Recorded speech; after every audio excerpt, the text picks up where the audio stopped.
The speech was in the works for months, with the president originally planning to rally support for his domestic agenda and massive social spending plan. But with the Ukraine crisis, a change in focus.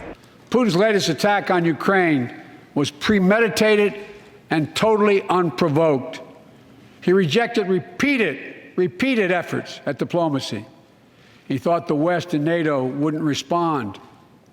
He thought he could divide us at home. The president's primetime speech, a delicate balancing act, testing his leadership on the world stage as Russia's war on Ukraine rages on.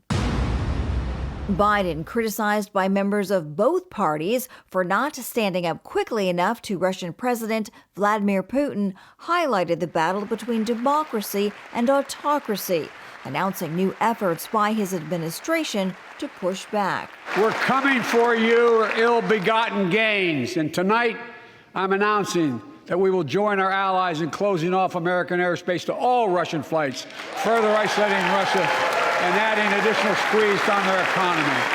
As a tribute to Ukraine, some members of Congress wore blue and yellow. The ambassador to Ukraine for the U.S. sat with the First Lady in the viewing area. Stand and send an unmistakable signal to the world.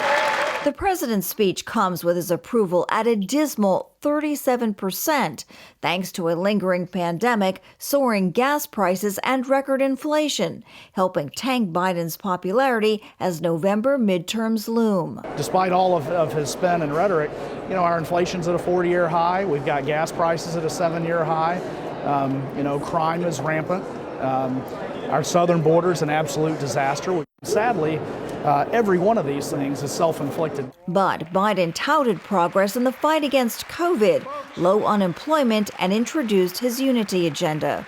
This is our moment to meet and overcome the challenges of our time, and we will, as one people, one America, the United States of America.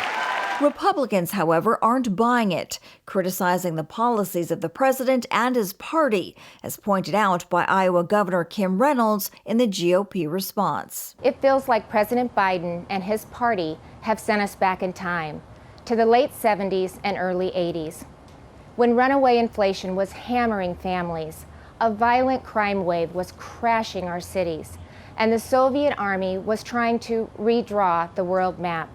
As the situation in Ukraine develops, it is still too early to know how Americans will assess Biden's handling of the Russian invasion. But new polling shows only 42% trust him to make the right decisions. On Capitol Hill, I'm Mergener, CBN News.